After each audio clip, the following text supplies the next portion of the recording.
Saudara-saudara, firman Tuhan pada saat ini diambil dari kitab Injil Lukas pasal yang keempat, ayatnya yang ke-18 sampai dengan ayatnya yang ke-21. Sekali lagi, kitab Injil Lukas pasal yang keempat, ayat yang ke-18 sampai dengan ayat yang ke-21, yang bunyinya adalah demikian.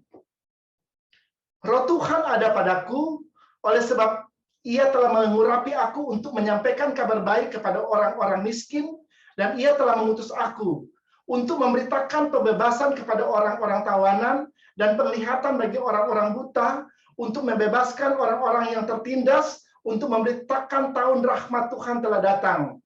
Kemudian Ia menutup kitab itu, memberikannya kembali kepada pejabat, lalu duduk, dan mata semua orang dalam rumah ibadat itu tertuju kepadanya.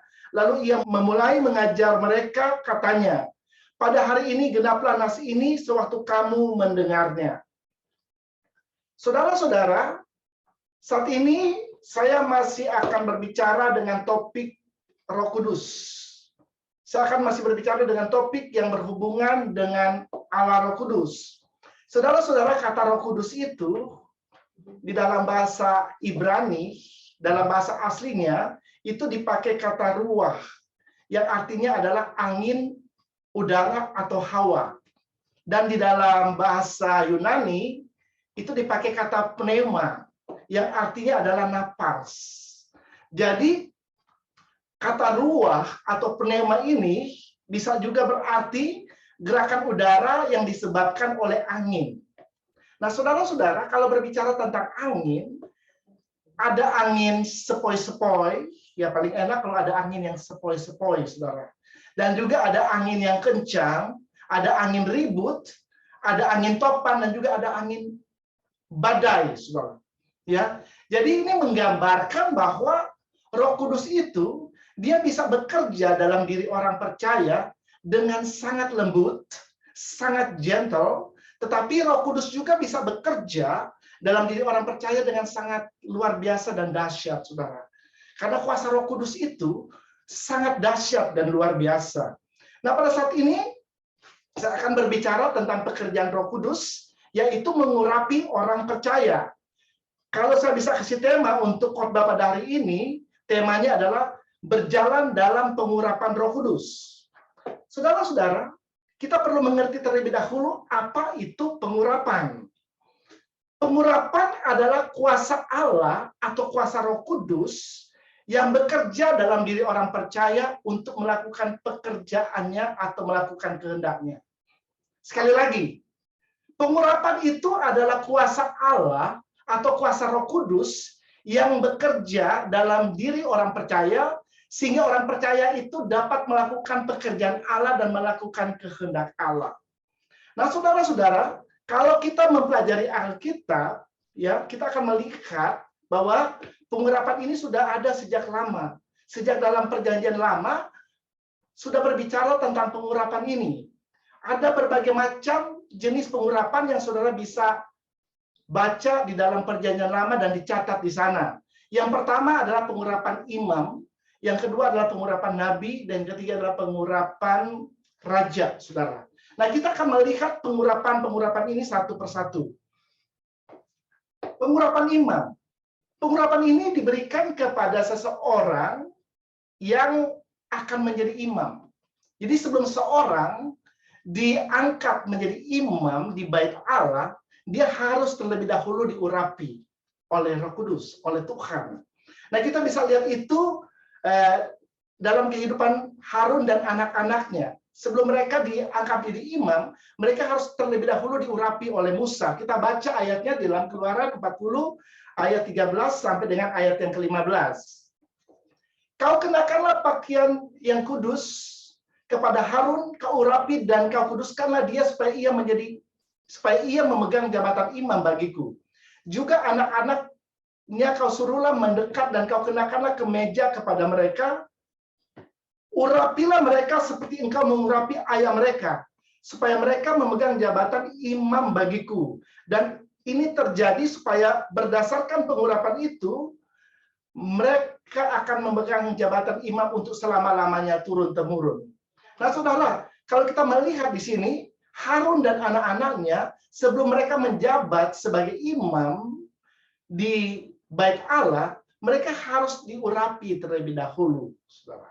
Ya, kalau zaman dari Harun dan anak-anaknya ini, Bait Allah belum ada, baru ada adalah kemah suci, saudara. Dan jadi mereka akan menjadi imam di sana yang akan melayani Tuhan di sana, saudara. Nah, ini adalah pengurapan imam. Kita akan melihat pengurapan yang kedua adalah pengurapan kerajaan. Nah, pengurapan ini diperuntukkan bagi raja-raja Israel. Ya, jadi sebelum seorang raja dinobatkan menjadi raja atas Israel, raja itu harus terlebih dahulu diurapi oleh Tuhan, oleh Roh Kudus.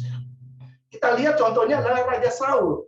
Raja Saul ini adalah raja pertama dari bangsa Israel.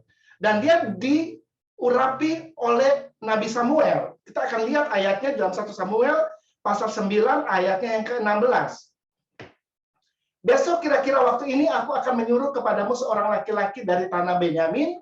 Engkau akan mengurapi dia. Dia di sini adalah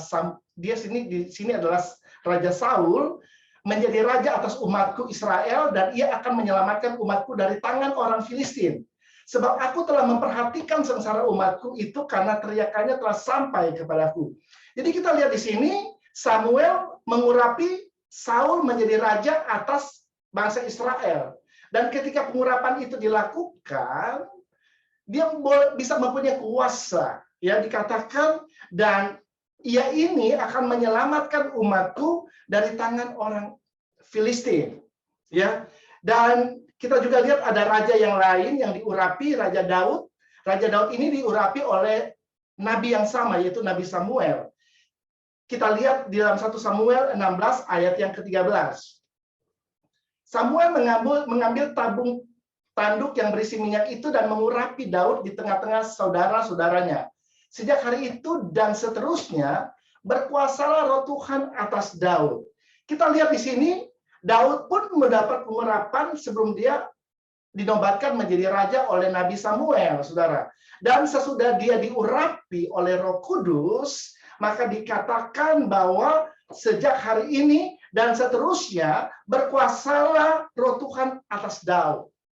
Artinya Roh Kudus itu berkuasa atas hidup Daud. Makanya kalau saudara lihat kehidupan daripada Raja Daud, dia berjalan dan bergerak dengan pengurapan itu, saudara.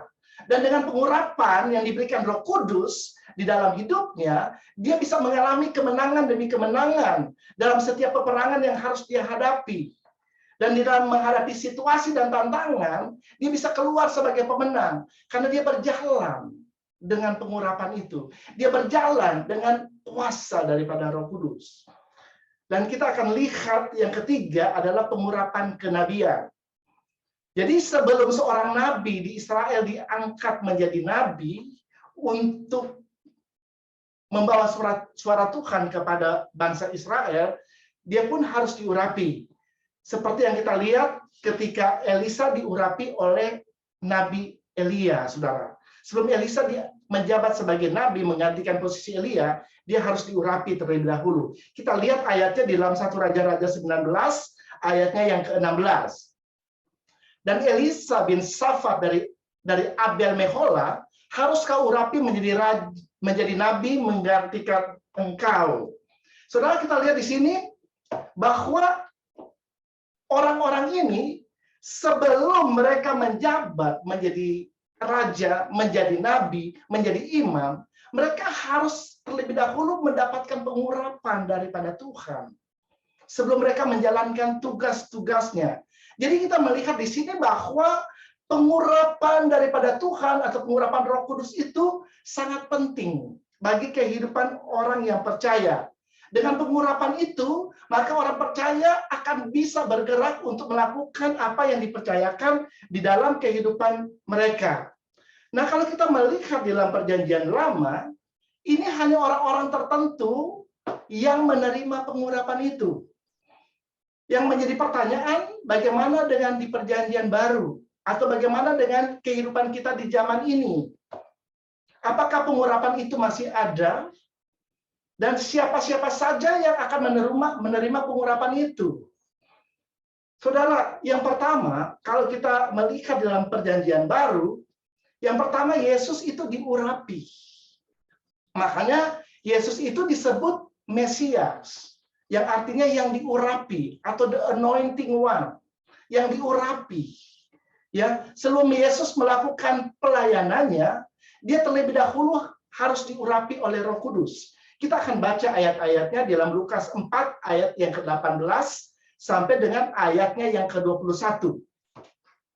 Roh Tuhan ada padaku, oleh sebab Ia telah mengurapi aku untuk menyampaikan kabar baik kepada orang-orang miskin, dan Ia telah mengutus aku untuk memberitakan pembebasan kepada orang-orang tawanan dan penglihatan bagi orang-orang buta, untuk membebaskan orang-orang yang tertindas, untuk memberitakan tahun rahmat Tuhan telah datang. Kita skip ayat 20, kita langsung ke ayat 21. Lalu Ia memulai mengajar mereka, katanya, pada hari ini genaplah nas ini sewaktu kamu mendengarnya. Saudara-saudara, di dalam ayat firman Tuhan ini, sebenarnya pada waktu itu Yesus sedang berada di bait Allah, di rumah ibadah, ya. Dan pada waktu itu seseorang memberikan dia kitab yang harus dia baca untuk audiens yang ada pada waktu itu atau untuk jemaat yang hadir pada waktu itu. Dan kitab yang diberikan itu adalah kitab Yesaya, yang baru kita baca tadi di ayat yang ke-18 sampai dengan 19, yaitu Roh Tuhan ada padaku, oleh sebab itu Ia akan mengurapi aku, dan seterusnya, saudara. Nah, ini adalah nubuatan dari Nabi Yesaya. Dan kalau saudara membaca ayat 21, dikatakan oleh Tuhan Yesus, pada hari ini, genaplah nas ini sewaktu kamu mendengarnya. Artinya, nubuatan dari Nabi Yesaya yang dikatakan 700 tahun, sekitar 700 tahun sebelum Yesus datang ke dunia, itu dibuatkan dalam diri Tuhan Yesus sendiri. Ya, saya mengatakan dalam khotbah saya kurang lebih 2 minggu lalu bahwa ada sekitar 300 lebih dari nubuatan-nubuatan di dalam Alkitab ini yang digenapi oleh Tuhan Yesus, dan ini adalah salah satunya, yaitu nubuatan dari Nabi Yesaya. Dan kalau saudara melihat apa yang dinubuatkan oleh Nabi Yesaya ini, dikatakan Roh Tuhan ada padaku oleh sebab Ia telah mengurapi aku untuk, ya. Jadi artinya Roh Allah pada waktu mengurapi Yesus itu ada tujuannya, ya. Dikatakan ada beberapa tujuan pada waktu Yesus mengalami pengurapan Roh Kudus. Yang pertama, untuk menyampaikan kabar baik bagi orang miskin, ya. Orang miskin adalah orang yang terbuang, orang yang mungkin tidak dipedulikan oleh masyarakat pada waktu itu, orang yang dikesampingkan, orang yang tidak dipandang oleh orang-orang yang pada waktu itu. Tetapi Tuhan datang bagi mereka karena Tuhan mengasihi mereka. Ya, dan yang kedua, waktu pengurapan itu bekerja dalam diri Tuhan Yesus, ya, itu akan membebaskan orang-orang tawanan, dikatakan. Artinya, orang-orang yang tertawan itu akan dibebaskan. Karena banyak sekali orang-orang yang ditawan oleh kuasa-kuasa jahat. Orang-orang yang diikat oleh iblis, oleh roh-roh jahat. Makanya Yesus datang untuk melepaskan mereka. Melepaskan mereka dari tawanan kerajaan kegelapan, dan Dia pindahkan mereka ke dalam kerajaan terang. Kerajaan Yesus Kristus.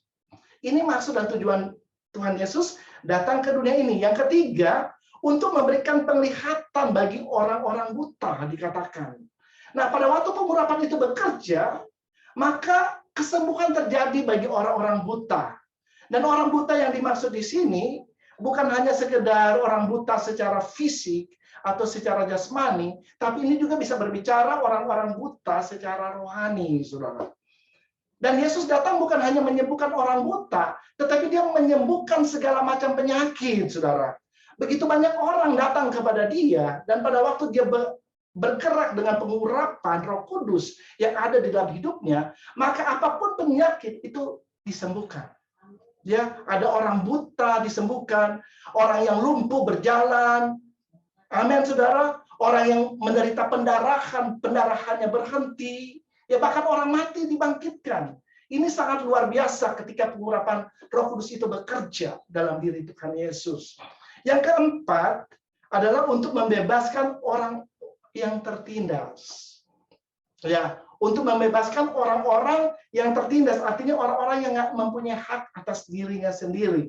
Tuhan Yesus datang untuk membebaskan mereka sehingga mereka bisa menjadi orang-orang yang merdeka, ya. Dan yang kelima dikatakan untuk memberitahukan tahun rahmat Tuhan, ya. Jadi Tuhan Yesus datang ke dunia ini untuk memberikan rahmatnya kepada manusia. Karena manusia adalah manusia yang berdosa. Kalau tidak diberikan rahmat atau anugerah, maka manusia itu akan tetap berdosa dan akan terhilang selama-lamanya. Makanya Yesus datang ke dunia ini, memberikan rahmatnya, memberikan anugerahnya. Dia menebus manusia dari dosa. Sehingga manusia yang percaya kepadanya tidak binasa, tetapi bisa memperoleh kehidupan yang kekal.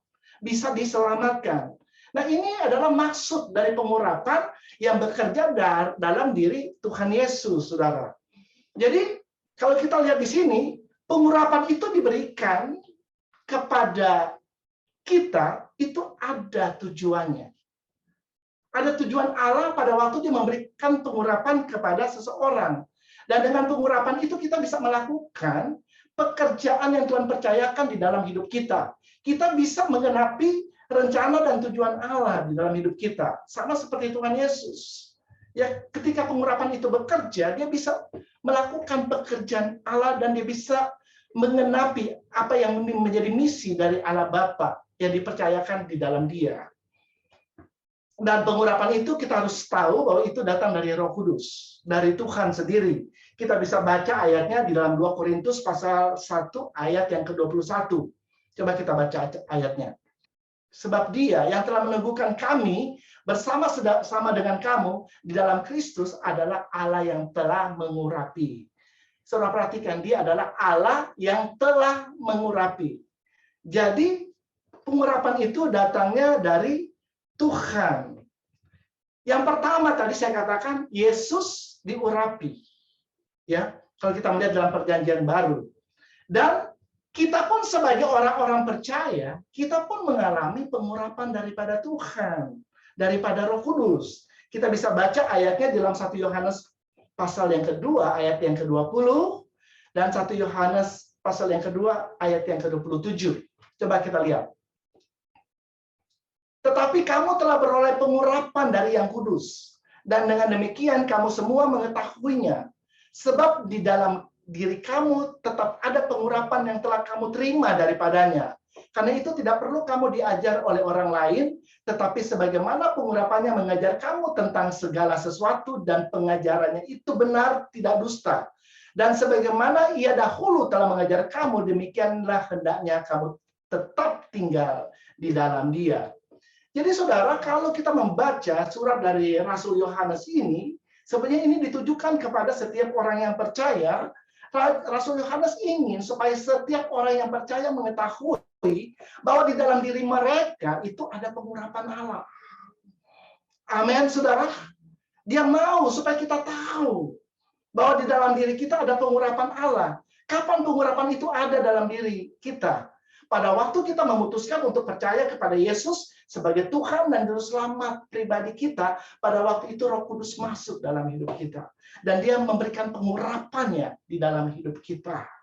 Oleh karena itu, sebagai orang percaya, kalau kita sudah tahu bahwa pengurapan itu sudah ada dalam hidup kita, dan dikatakan dalam ayat 27, di dalam diri kamu tetap ada pengurapan. Jadi pengurapan itu tetap. Ya, pengurapan itu ada di dalam dirimu, ya. Karena Roh Kudus itu pada waktu dia masuk di dalam diri seseorang, dia tidak akan pernah meninggalkan orang itu lagi. Dia akan stay selama-lamanya di dalam diri orang itu. Makanya pengurapan itu tetap. Selama ada Roh Kudus di dalam dirimu, maka pengurapan itu ada di dalam dirimu, ya. Jadi ini luar biasa sekali, saudara. Dalam diri kita ada pengurapan. Makanya itu pengurapan itu tidak perlu dicari-cari, saudara. Amin. Tidak perlu orang berburu pengurapan, saudara. Ada seorang penginjil yang bernama Reinhard Bonnke. Siapa yang tahu Reinhard Bonnke? Coba angkat tangan, saya mau lihat siapa yang tahu. Oke, saya melihat kebanyakan dari kita mengetahui siapa Reinhard Bonnke. Reinhard Bonnke ini Dia adalah seorang penginjil, ya, yang sangat terkenal, saudara. Karena melalui kehidupan dia, Tuhan memakai kehidupannya secara luar biasa, secara dahsyat.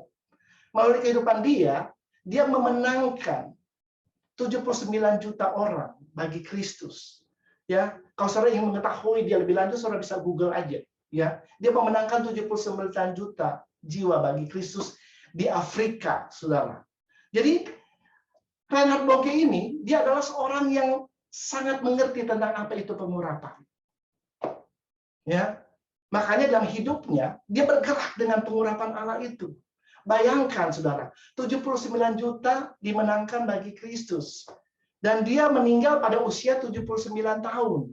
Di bulan Desember tahun 2019, 3 tahun yang lalu. Ya, dia meninggal.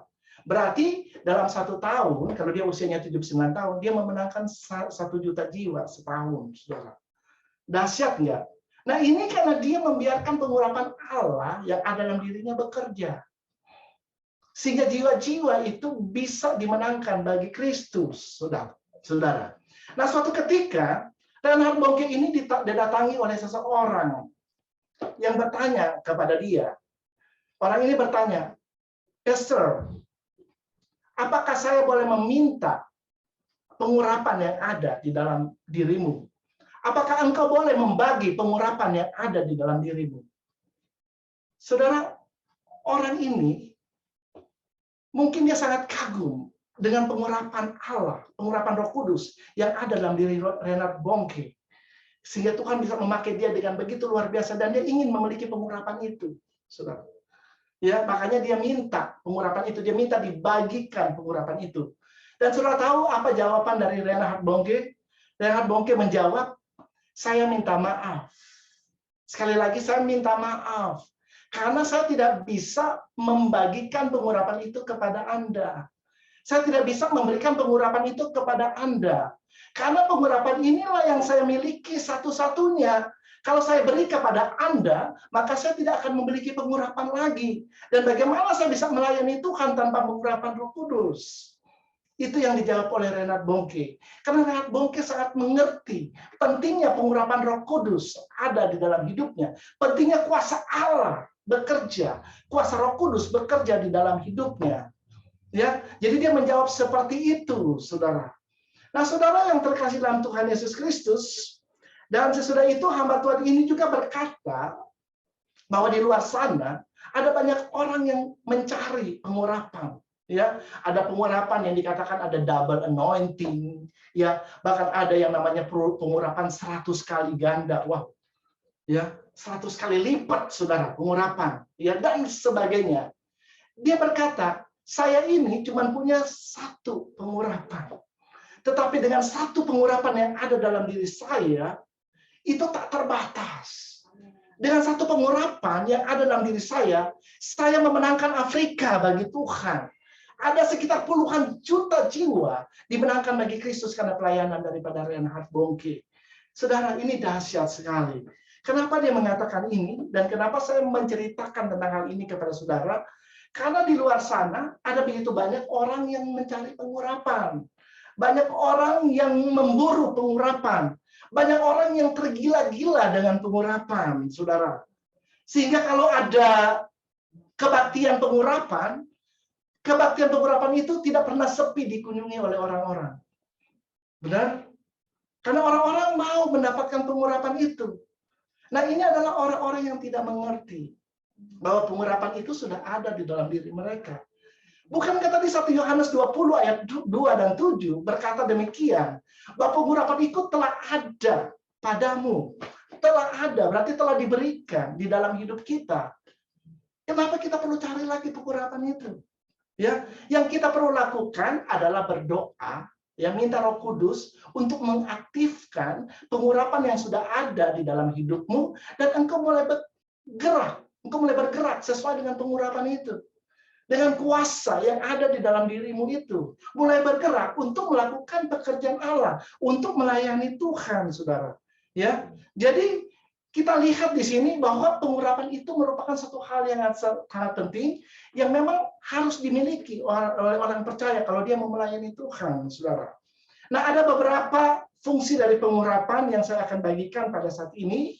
Yang pertama adalah pengurapan diperlukan pada waktu kita ada di dalam pelayanan atau pada waktu kita melakukan pekerjaan Tuhan di muka bumi ini.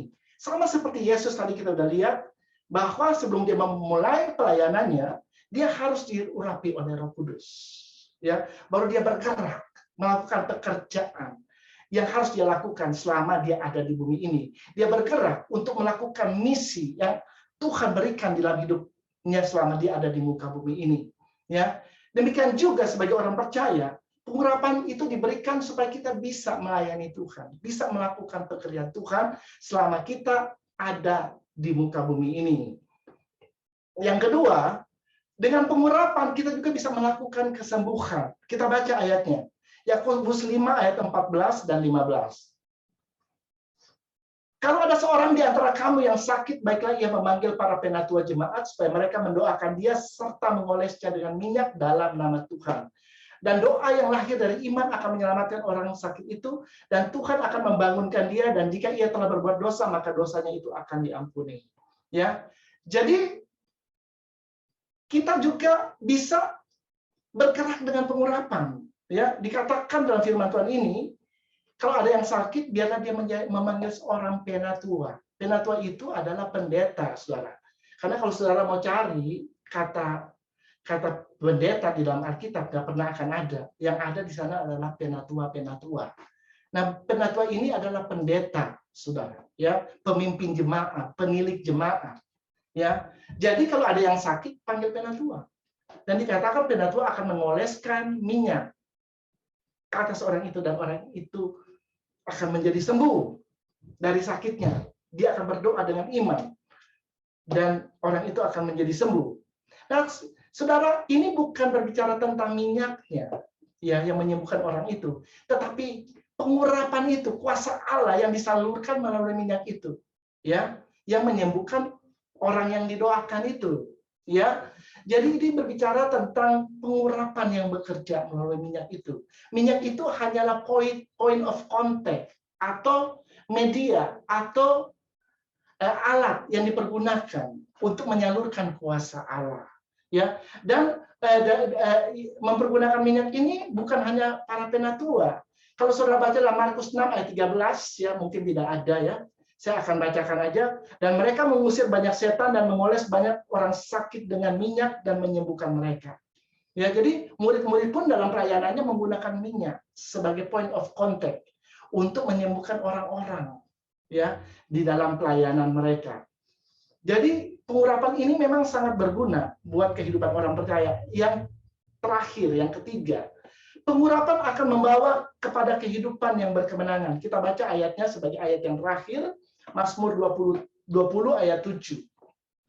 Sekarang aku tahu bahwa Tuhan memberi kemenangan kepada orang yang diurapinya dan menjawabnya dari sorganya yang kudus dengan kemenangan yang gilang gemilang oleh tangan kanannya. Jadi kita lihat di sini bahwa Tuhan memberikan kemenangan kepada siapa, saudara? Kepada siapa? Kepada orang yang diurapi. Siapa orang yang diurapi? Siapa? Saudara, yang orang percaya sini angkat tangan. Semua orang yang percaya ada pengurapan Allah di dalam hidupnya. Dan kalau engkau membiarkan pengurapan itu bekerja melalui hidupmu, maka engkau akan berjalan di dalam kemenangan demi kemenangan. Amin, saudara. Karena kita sudah hidup di dunia yang sudah jatuh. Kita mempunyai musuh yang harus dikalahkan. Iblis dengan berbagai macam cara coba untuk menjatuhkan orang percaya. Dengan memberikan berbagai macam pencobaan. Dengan melamparkan tantangan, situasi yang bisa saja terjadi di dalam hidup kita. Tetapi percaya, dengan pengurapan Allah yang bekerja di dalam hidup kita, kita akan berjalan di dalam kemenangan. Haleluya. Ya, saya rasa ini yang saya akan bagikan pada hari ini, ya, tentang pekerjaan daripada Roh Kudus, yaitu mengurapi orang yang percaya. Jadi kita harus tahu dan harus ingat bahwa sebagai orang percaya sudah ada pengurapan Allah dalam hidup kita. Kalau pengurapan itu sudah Allah ada, mari kita mulai bergerak dengan pengurapan Allah, pengurapan Roh Kudus yang ada di dalam hidup kita. Dan saya percaya pada waktu Anda bergerak dengan pengurapan Roh Kudus itu, Anda akan mengalami hal-hal yang besar dari Tuhan. Engkau akan melihat perbuatan-perbuatan yang ajaib daripada Tuhan. Engkau akan berjalan di dalam kemenangan demi kemenangan, dan engkau akan mengenapi tujuan dan rencana Allah di dalam hidupmu. Amin.